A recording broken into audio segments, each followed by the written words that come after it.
Welcome to 2025. It's been a challenging start to the year for some of our major American cities, and I wanted to speak briefly about our own safety here in Nashville around special events. First, my thoughts are with the people of New Orleans, a city with a great spirit, just like we have. The tragedy there is something that we're reflecting on and offering our support to, but it's also an opportunity for us to assess safety on some of our most popular streets. Keeping Nashvillians safe will always be one of our top priorities.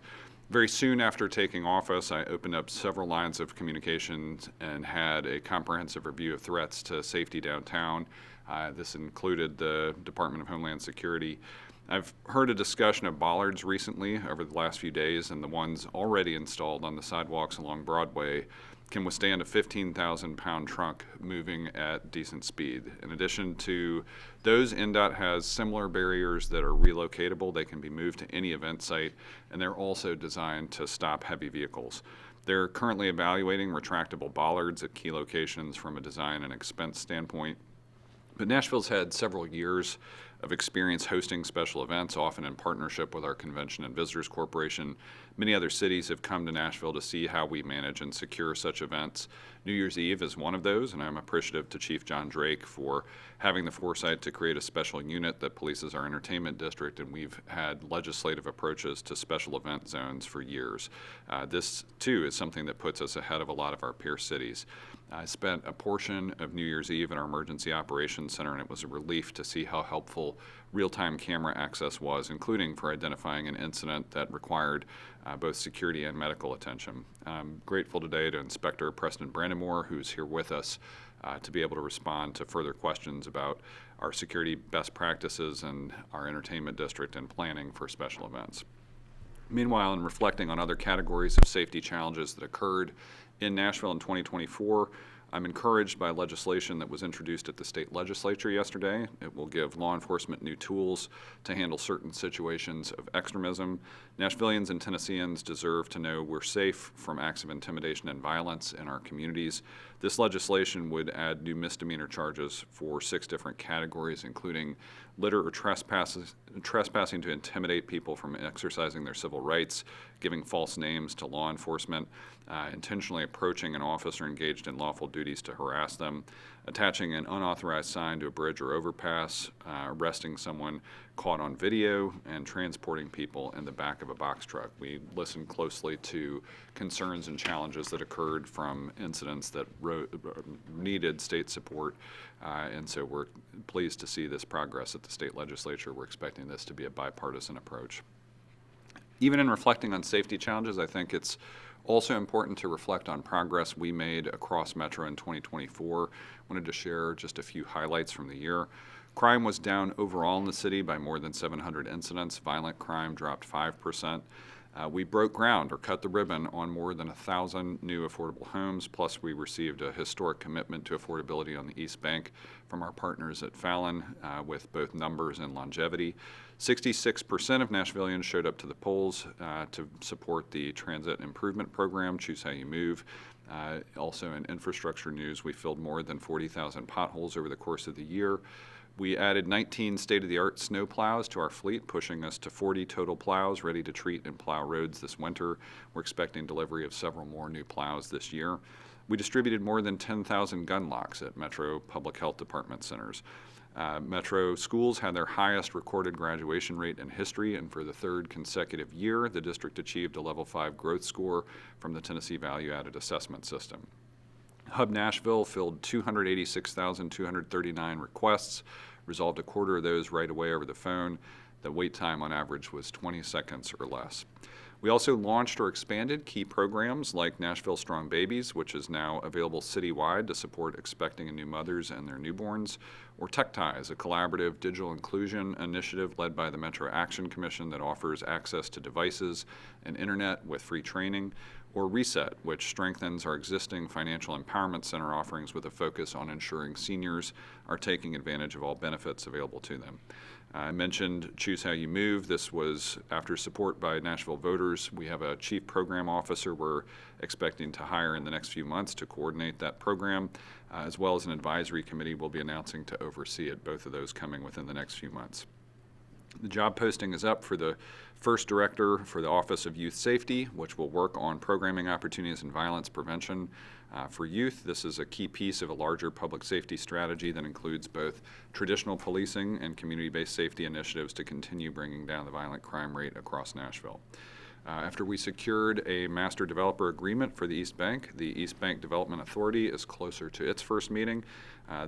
The authority will provide continuity across years, probably decades of work on the city's East Bank. I appointed 5 members to the board in December and named its chair. They join 2 state appointees and 2 Metro Council appointees, and we've named more than 250 appointees to other Metro boards and commissions since taking office. All this work was supported by 2 capital spending plans, as well as our first operating budget that prioritized our most important asset, our people, offering competitive pay to Metro employees and improved service delivery to Nashvillians. Over the course of 2 fiscal years, we've invested $1 billion to help us with 2 long deferred maintenance at schools, parks, and libraries. But that investment also started new construction of schools, parks, and libraries across the county, alongside investments in new heavy fleet and key resiliency investments that produce a return, like solar projects. As we look ahead to 2025, we'll continue to push for progress in a number of areas simultaneously. All of our work is guided by the goals of improving quality of life and making Nashville more affordable. As we begin working on the East Bank and start delivery of projects in the Choose How You Move program, we'll also be improving housing options, ensuring Nashvillians feel safe in their communities, and securing access to opportunity for more Nashvillians. And lastly, I wanted to touch on winter preparedness. As I mentioned, we've got more snowplows ready to go than ever before, and we've adjusted routes to improve effectiveness of those plows in the fleet. We could see winter weather challenges this weekend on Sunday or Monday morning. I know there's a Titans game on Sunday, and with schools reopening Monday, my hope is all Nashvillians will stay weather aware, exercise patience, and be safe. If we do have a winter storm event, we are ready for it. Nashville.gov/snow has information on how we respond when winter weather hits. For more details on all the progress I mentioned, you can visit nashville.gov/progress. And happy to take questions. And again, joined by Inspector Brandon Moore for details on safety. Yeah. Happy New Year, Mayor. Happy New Year. What are city leaders and departments going to do to make places like Lower Broadway less vulnerable to what happened on Bourbon Street? Yeah, we've done some of that work already. If you visit Broadway, you will see fairly newly installed bollards. Those came as part of a sidewalk expansion program over the last several years. I'll let Inspector Brandon Moore answer a few other things, but again, when you're down there, and you could see this on New Year's Eve too, very often if there is a capacity issue, police work with partners around Lower Broadway to limit access to the street, sometimes through the use of cruisers. And Inspector Brandon Moore, if you want to offer more about Broadway specifically. Come on up.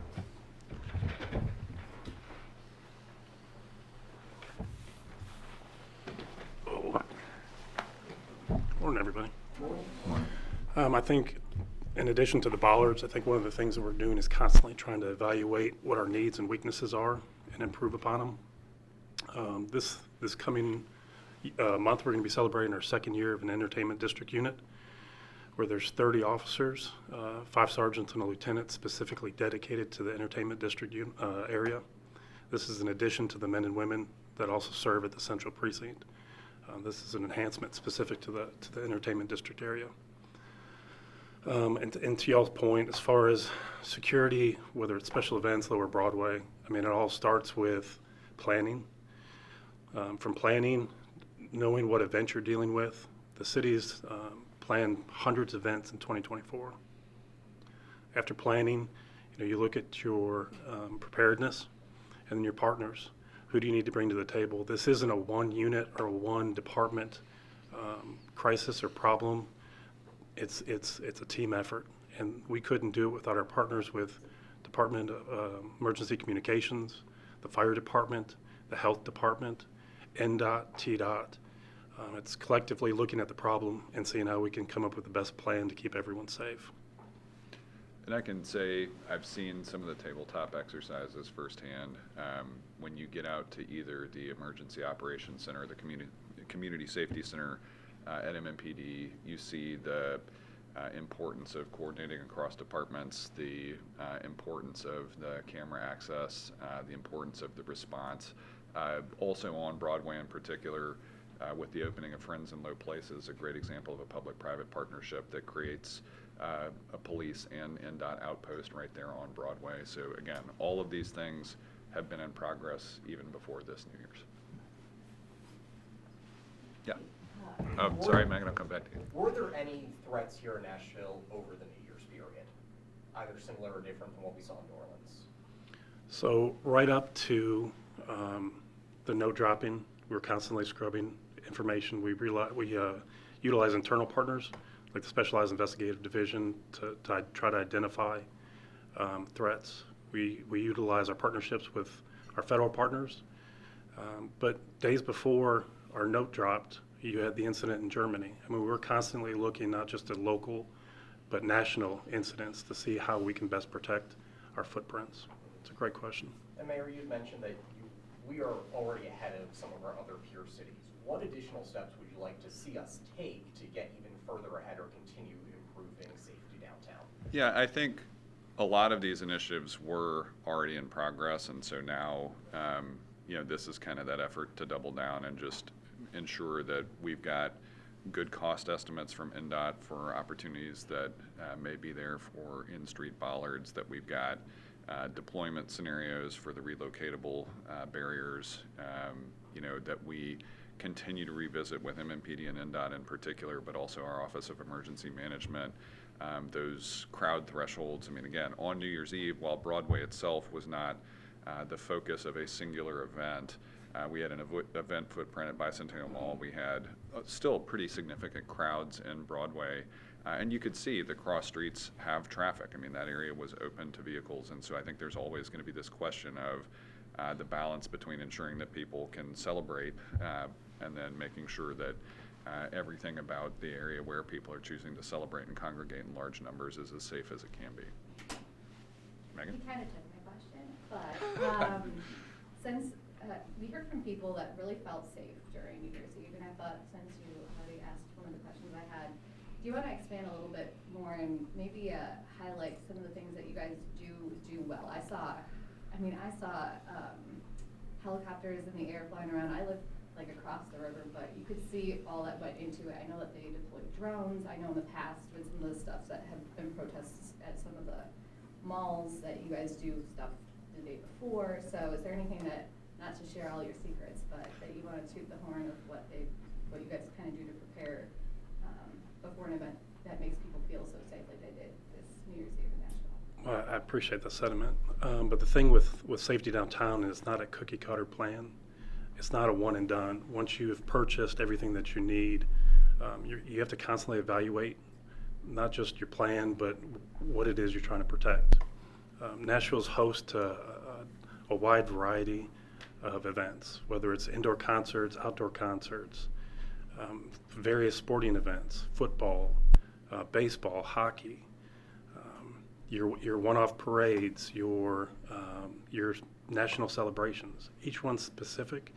And instead of just throwing a cookie cutter approach, we try to really dial in our planning process to make sure that what we're applying to it is practical, it's needed. And if there's something missing, that's when we rely on our partners to help fill gaps. Are these partners like, I saw like the FBI anti-terrorist units, or are they just various TBI? Sure. Well, we reach out to a variety of federal partners, state, local.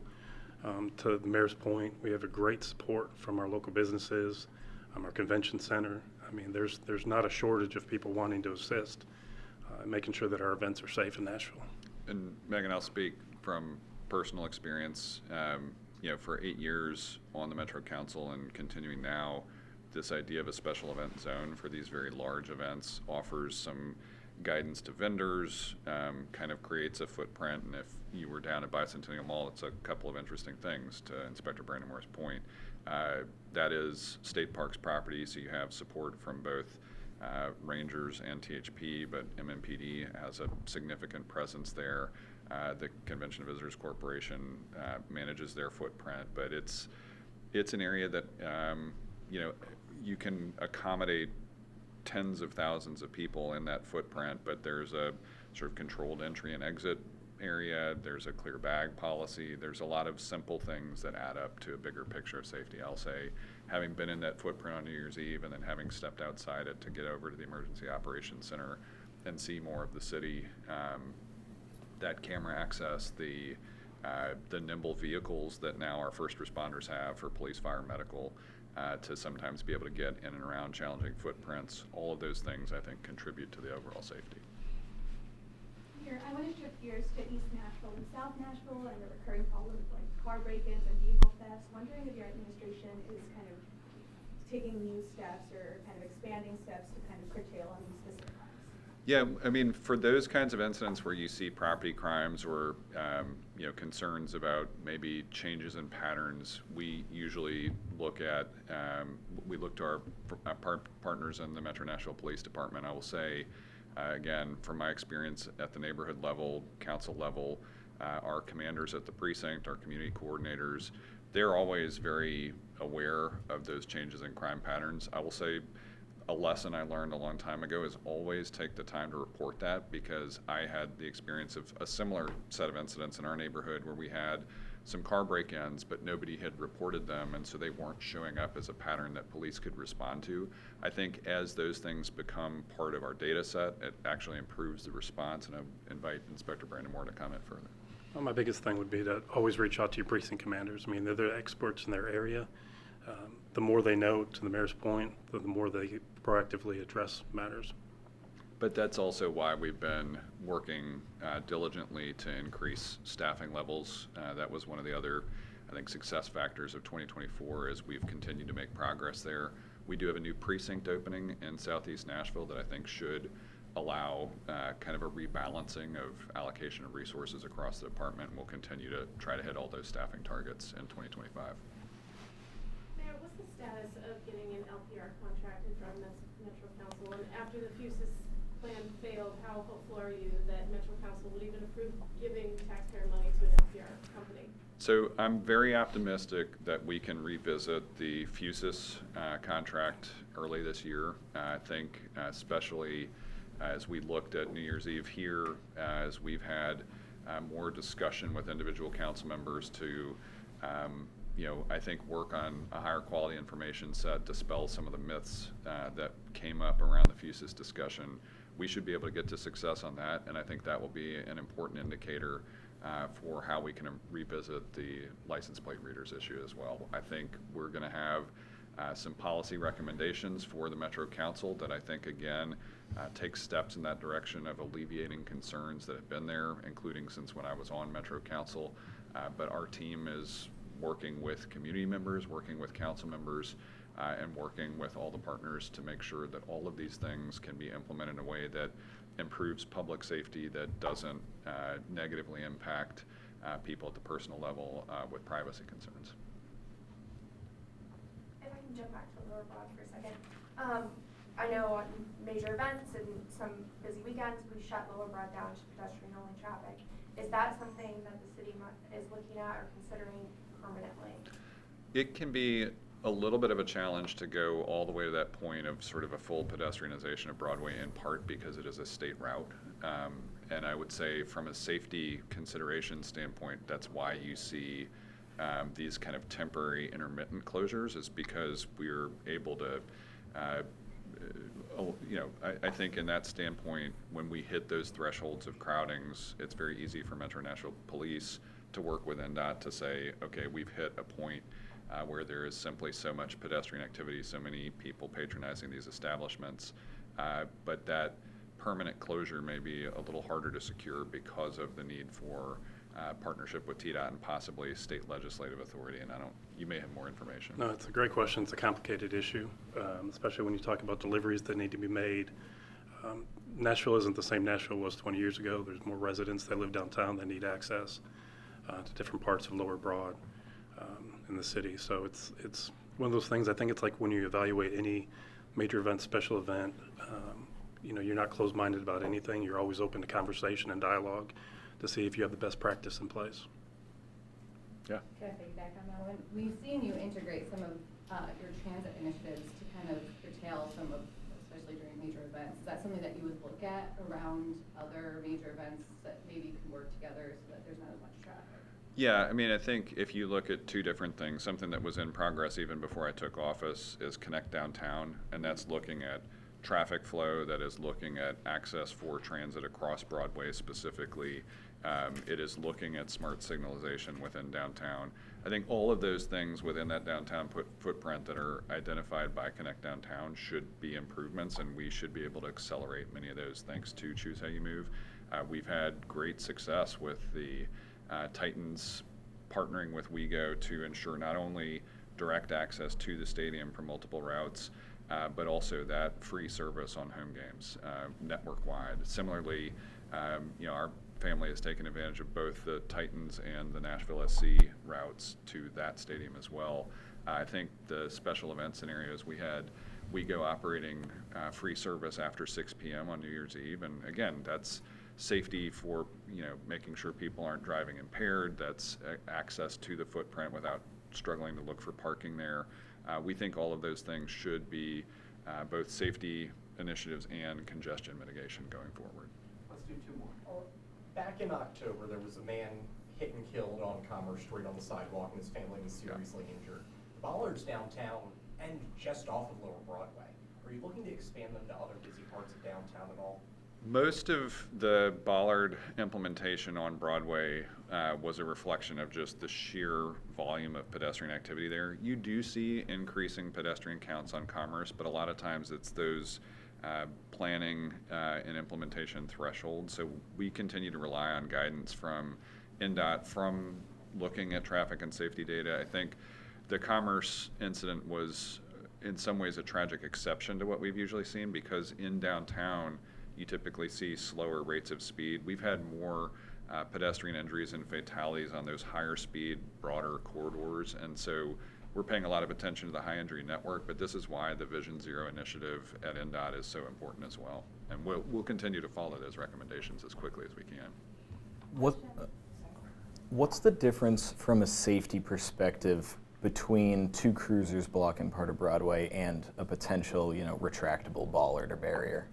Sure, every layer that you can apply makes it stronger. From a traffic cone, from an officer in the roadway to a traffic cone to a wooden barricade to a police vehicle to a meridian barrier, your layers continuously add more protection. And I think, you look at New Orleans, you are looking at a few different things. What barriers can stop a vehicle, but also in a scenario where there may be enough room for a vehicle to skirt a barrier in the roadway. There are a lot of design considerations too. I'll come back here. And not to diverge too much from Lower Broadway, but I just wanted to ask if you had any comment on the Dickson Center stormwater lawsuit.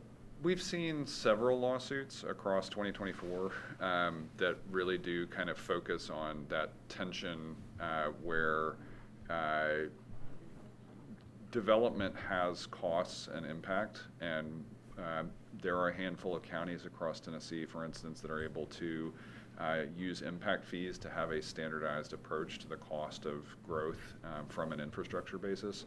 We don't have that in Nashville, and so between our planning department, Department of Transportation and Water, and primary entities, we've tried a few different policy approaches, and we're going to wait to see what happens in those lawsuits. I'm sure we'll have an ongoing discussion about all of those infrastructure issues as we continue to have conversations with state lawmakers, but it's something that is going to be an ongoing challenge. As we talk about the cost of housing in Nashville, the cost of infrastructure associated with new housing is one of the top concerns. And so as we look at early previews of our unified housing strategy, this is one of those things that's a consideration there as well. And so some of this is, we're gonna have to wait and see what the courts say about a variety of these, because I think we've got 3 different lawsuits all in that domain of sidewalks or stormwater and related infrastructure happening right now. Thanks, everybody. Thanks, everybody. Thank you.